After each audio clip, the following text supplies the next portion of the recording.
అస్సలాము అలైకుం వరహమతుల్లాహి వబర్కాతుహు. Hi hello welcome to my channel అండి. ఈరోజు అయితే కనుక నేను మొత్తానికి ప్రాసెస్ చాలా మంది అడుగుతూ ఉంటారు ఏమనేసి, ఏమండి నిదానంగా చెప్పండి, కొద్దిగా బాగా క్లారిటీగా ఆ మసాలాలు కూడా చూపించండి చెప్పండి అని చెప్తున్నారు కదా. అందుకనేసి నేను ఇక్కడ మసాలాలు అనేటివి చూపిస్తున్నాను. నేను ఇక్కడ 2 రకాల మసాలాలు పెట్టుకున్నాను. ఇక్కడ మాత్రం అల్లం వెల్లుల్లి పేస్ట్ వేసిన మసాలా అండి, కొత్తిమీర కూడా యాడ్ అయింది ఇందులో, అందుకనేసి గ్రీన్ ఉంది. ఇది మాత్రం ప్లేన్ అల్లం వెల్లుల్లి పేస్ట్ ఇప్పటికిప్పుడు మనం తాజాగా మనం గ్రైండ్ చేసి పెట్టుకునిందల్లే. అలాగైతేనే మనకు బిర్యానీ అనేది సూపర్ డూపర్గా ఉంటుంది అనమాట.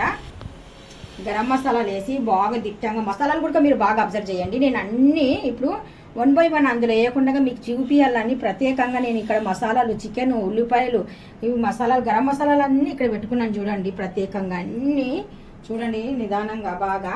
ఇందులో నేను ఈరోజు ప్రత్యేకంగా కాజు కూడా యాడ్ చేస్తున్నాను. కాజు చికెన్ బిర్యానీ చేస్తున్నాను ఈరోజు నేను. కాజు చికెన్ బిర్యానీ కోసం ఇక్కడ కాజు తీసుకున్నాను, గీ తీసుకున్నాను, పెరుగు తీసుకున్నాను, మసాలాలు అన్నీ తీసుకున్నాను అండి. ఇవన్నీ మనకు ఇంపార్టెంట్ అయిన వస్తువులు అండి, ఇవన్నీ మనకు కావాల్సినవే. ఇక్కడ నేను ముందుగా వాటర్ పెట్టి మీకు మాత్రము ఈ ప్రాసెస్ ఇప్పటికి నచ్చినట్టుగా అయితే కనుక వెంటనే మీరు లాంగ్ వీడియో చూడండి. లాంగ్ వీడియో అప్లోడ్ అయ్యి యూట్యూబ్లో వచ్చేస్తుంది, సరేనా? ఈ వీడియో మీకు నచ్చినట్టుగా అయితే లైక్ చేయండి, షేర్ చేయండి, కామెంట్ చేయండి, సబ్స్క్రైబ్ చేసి వెళ్ళండి.